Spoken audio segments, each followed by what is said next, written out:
All right, today we're going to deconstruct a pretty complex strategy set in the hypothetical 2026.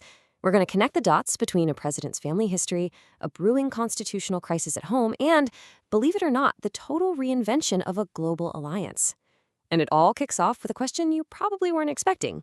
Sounds like a riddle, right? But the answer, and this might surprise you, is, well, it's everything. This question is really the key to unlocking the deep personal ironies that run through every single policy we're about to look at. So what we're looking at here is a genetic map that's 100% European. Now, that itself might not be a huge shock, but what it does is highlight that the family's American roots are actually pretty recent. We're only talking a couple of generations. And look, this isn't just some random piece of trivia. It's the real starting point for a story about identity, immigration, and that bigger question of what it even means to be American. Okay, so let's dive right into this personal history because you really need to understand this part to see where all of this is going.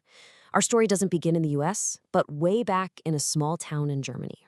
This timeline right here, it traces the journey of the president's grandfather, Friedrich.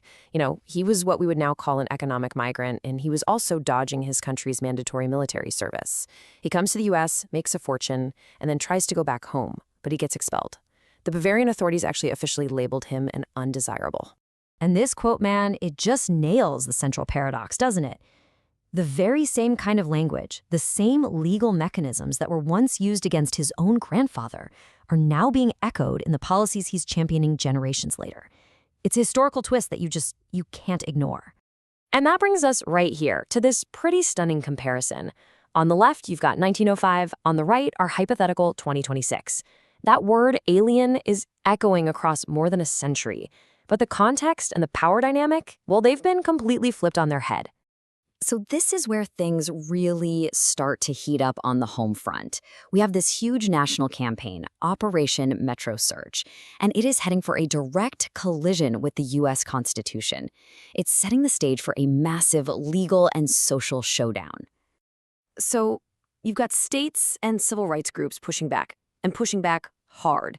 They're arguing that this whole operation violates these fundamental rights, these four huge pillars of the Constitution. The Fourth Amendment, protecting us from unreasonable seizures, the Fifth, which guarantees due process, the Eighth, which bans cruel and unusual punishment, and of course the 10th, which is all about states' rights. And right here, due process, this is the absolute cornerstone of their whole argument. See, the thing is, the Constitution is really clear that this guarantee isn't just for citizens. It applies to any person on U.S. soil. So the argument from critics is simple. Mass arrests and super fast removals are a direct violation of this core American principle. So how are the courts responding? Well, they're not just sitting on the sidelines. They're strategically building these legal firewalls to try and rein in all this executive power. They're demanding judges sign off on warrants for arrests, they're creating protected safe zones in communities, and they're forcing a level of transparency with things like body cams and internal documents that this operation was pretty clearly designed to avoid.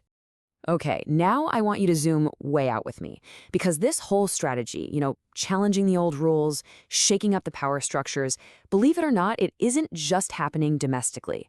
A very similar dynamic is playing out on the world stage, and specifically within NATO. And what we see here, wow, this is a monumental shift. For the first time ever, the United States is giving up two of its most powerful military posts in NATO. This even includes the legendary role of Supreme Allied Commander Europe, SASOR, a post that's been held by an American general since Dwight D. Eisenhower himself back in 1951.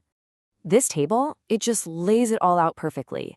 It shows this transformation to what the source material calls a new Europäisiert, or a Europeanized NATO. It's a fundamental shift away from American-led protection and toward a European self-responsibility. You can see it right there.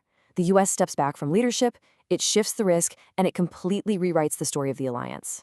So what does this all really boil down to? You could call it an unofficial strategy of leadership without liability.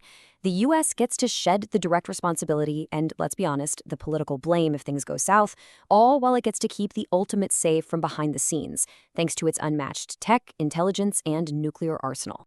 And if you pull back the curtain, you can see all the unspoken advantages of this move for the U.S. It lets them shift resources to focus on Asia, it scores major political points back home, and it gives America the freedom to pick and choose which battles it wants to get involved in. It's like they're giving up the driver's seat, but they're keeping a hand on the steering wheel and their foot right next to the brake. Which, of course, leaves us with one big final question to chew on.